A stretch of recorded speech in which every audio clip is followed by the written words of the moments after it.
और आइए बात करते हैं अब छांगुर के जिहाद मॉडल की।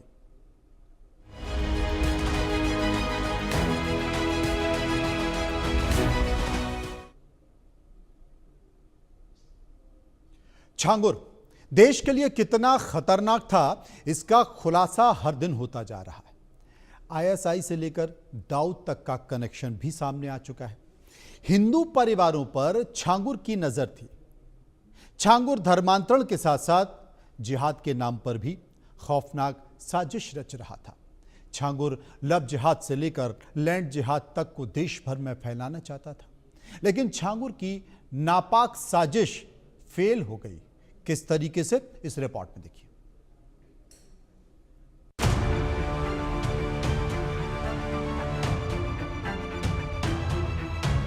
छांगुर का जिहाद प्लान, जमीन जमीन मकान मकान।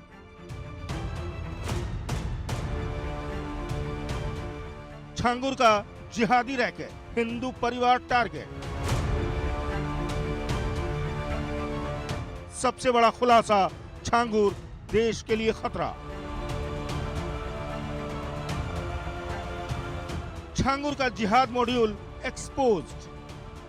धर्मांतरण की काली फंडिंग और खौफनाक जिहादी प्लानिंग के लिए छांगुर ने बलरामपुर के उतरौला को चुना। अब सवाल यह है कि छांगुर अपने नापाक मंसूबों को पूरा करने के लिए उतरौला के लिए ही बेताब क्यों था? तो इस सवाल का जवाब ढूंढने निकली इंडिया न्यूज की टीम। उतरौला बलरामपुर का पिछड़ा इलाका है, लेकिन जमीन की कीमतें सुनकर आप भी दंग रह जाएंगे। जी हाँ, जमीन की कीमत इतनी कि यहाँ का सर्किल रेट राजधानी से भी ज्यादा है। ऐसा कैसे हुआ, इसकी तह तक गई इंडिया न्यूज की टीम। इन्वेस्टिगेशन में जो पता चला वो सुनकर आप भी हैरान हो जाएंगे। छांगुर की सल्तनत पूरे बलरामपुर में ही नहीं बल्कि देश के कई राज्यों में भी थी, लेकिन हम फिलहाल बलरामपुर में मौजूद हैं, जहां ये इतनी बड़ी लंबी चौड़ी जमीन पर प्लॉटिंग का काम शुरू हो गया था। ये जमीन किसकी है, क्या है और किस तरह से इसे शुरू में कब्जा किया गया, ये सारी बातें यहाँ के लोग भी बताएंगे। आप यहीं के रहने वाले हैं? जी जी। किसकी जमीन है ये जमीन थी, ये पहले तालाब था इधर पे, आधे शहर का पानी जो है यहीं पे आता था। उसके बाद में कुछ दिन पहले, आज के 2-3 साल पहले, ये नाला इधर से गया है जो 22 मतलब कड़ी का था, 22 कड़ी का नाला था। वो नाला का जमीन छूटा हुआ है और उसके बाद में इन्होंने खरीदा था। बाबा का हाथ इसमें था ही नहीं जब पटा है। इससे पहले लोगों ने पाटा था, तब इनको बेचा गया है, तभी इन्होंने खरीदा है। तो कितनी जमीन होगी? लगभग है 3.5 बीघा, 3.5 बीघा के लग समथिंग। प्लॉटिंग कर रहे थे? जी बिल्कुल कर रहे थे प्लॉटिंग। जमीन का इधर 60,000 रुपया फीट लगभग है रोड। 60,000 रुपए स्क्वायर फीट। देश के आजाद होने के बाद से उतरौला वो तहसील रही है जहां खाड़ी देशों में नौकरी करने वाले लोगों की बहुतायत है, और यही वजह है कि उतरौला को इस धर्मांतरण की फंडिंग के लिए चुना गया। गिरीश जी, इतनी जमीनें महंगी हुई, लखनऊ जाते रहते होंगे आप, कभी आपको लगा नहीं कि ये इलाका उस तरह से डेवलप नहीं है? मतलब कॉस्मोपॉलिटन शहरों जैसा नहीं है, लखनऊ कानपुर या इस तरह का नहीं है, लेकिन इतनी ज़मीन कैसे महंगी हुई? क्या कीमतें हैं ज़मीन की? ज़मीन की तो जैसे जो रोड साइड है यहाँ ज़मीनें, वहाँ जो उतरौला चौराहे से आसपास की ज़मीनों की रेट है वो अगर 1 किलोमीटर के रेंज में लगभग 5 लाख से लेके 3 लाख रुपए तक के बीच में है। यहाँ जो मैं खड़ा हूँ लगभग 1 किलोमीटर होगा, यहाँ भी लगभग 2.5 से 3 लाख के बीच रोड साइड एरिया में। Square feet? नहीं, एक यहाँ फीट में रोड बिकता, ज़मीन बिकती है रोड पे। स्क्वायर फीट में यहाँ ज़मीनें नहीं बिकती हैं। यहाँ आपको रोड साइड की ज़मीनें जो होंगी वो फीट में बिकेंगी, गहराई कितनी भी हो इससे कोई मतलब नहीं है। तो और ज़मीन जो आप कह रहे हैं महंगी होने को जा, तो जैसे यहाँ जब से खाड़ी देशों खुला, लोगों को मेहनत मजदूरी करने जाने का मौका मिला। काफ़ी गरीब इलाका था ये, और अभी भी है, बहुत ज़्यादा बदलाव हुआ नहीं है। लेकिन जो पैसा आया, जो खाड़ी देशों में मेहनत मजदूरी करते थे, उन लोगों के दिमाग में कहीं ना कहीं इनसिक्योर थे कि हम अगर पैसा कमा रहे हैं, अभी कोई दिक्कत हुआ, ऐसी स्थिति हुई कि हम फिर इस स्थिति में ना रहें कि खाड़ी देश से हमको आना पड़े या ना कमाने की दिक्कत हो, तो उन्होंने ज़मीनों में इन्वेस्ट करना शुरू किया। क्या लगता है कि आपका तो बचपन यहीं से गुजरा है सब कुछ, ये इतनी ज़मीन के दाम कैसे बढ़ गए? ये हमारे यहाँ जो है पिछड़ा इलाका है, लोग बम्बई दिल्ली कमाने जाते हैं। सऊदी तक हमारे यहाँ जो है उतरौला जो है, उतरौला क्षेत्र जो है हमारे यहाँ लोग सऊदी तक कमाने जाते हैं, इसलिए जो आते हैं लोग रोड पर ही बसते हैं। जैसे वहाँ से पैसा जब कमा कर लाते हैं तो रोड पर ही बसते हैं। इसीलिए हम लोगों का जो है यहाँ ज़मीन महंगा हुआ, और कोई ऐसी बात नहीं है।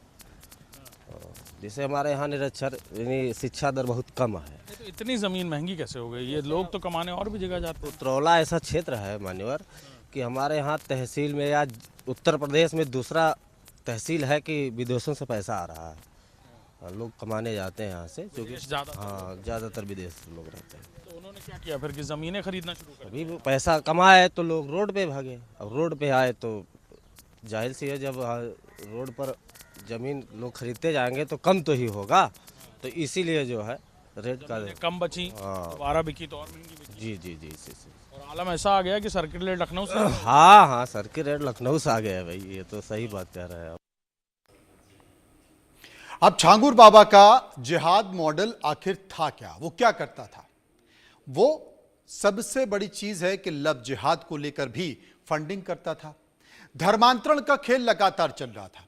वो गरीब लड़कियां, ऐसी लड़कियां जो गरीब हैं, जो परिवार से अलग हो चुकी हैं, तलाकशुदा हैं या कहीं ना कहीं किसी मामले में परेशान हैं, ऐसी लड़कियों को निशाना बनाया जाता था।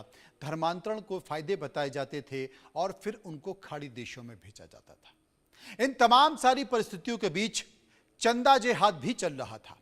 और यह चंदा कहां से आता था? देश के साथ साथ तमाम मुस्लिम देशों से छांगुर के पास चंदा आता था। और यही कारण है कि अब तक जो जानकारी मिल पाई है, ईडी भी इस बात की जानकारी दे चुका है कि करीब करीब 60 करोड़ का हिसाब छांगुर के अकाउंट में मिल चुका है। जॉब जिहाद, लड़कियों को, गरीब लड़कियों को, परेशान लड़कियों को, बेसहारा लड़कियों को वो जॉब दिलाने की बात करता था।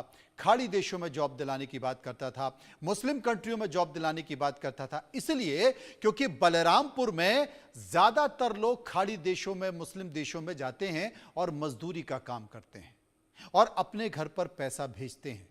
इसलिए वहां के लोग, वहां की लड़कियां लालायत रहते हैं कि वहां जाएंगे तो पैसा कमाएंगे और घर पर भेजेंगे। और यही कारण है कि तमाम ऐसी महिलाएं और लड़कियां इस लालच में आकर वहां फंस जाती हैं। लैंड जिहाद, जमीनों को किस तरीके से खरीदा जाए, किस तरीके से कब्जा किया जाए और वहां का खेल शुरू किया जाए, लैंड जिहाद भी लगातार चल रहा था। तमाम जांच एजेंसियों में इस तरह की जानकारी आ चुकी है। आपको बता दें कि छांगुर का नेटवर्क लगातार बढ़ रहा है।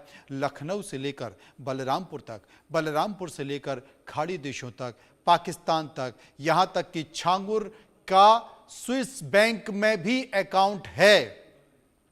यह भी जानकारी मिली है कि स्विस बैंक तक में छांगुर का अकाउंट है। तमाम जांच एजेंसियां इस बात को लेकर खुलासा कर रही हैं। 60 से लेकर 100 करोड़ रुपए तक इन अकाउंट में आने की जानकारी मिली।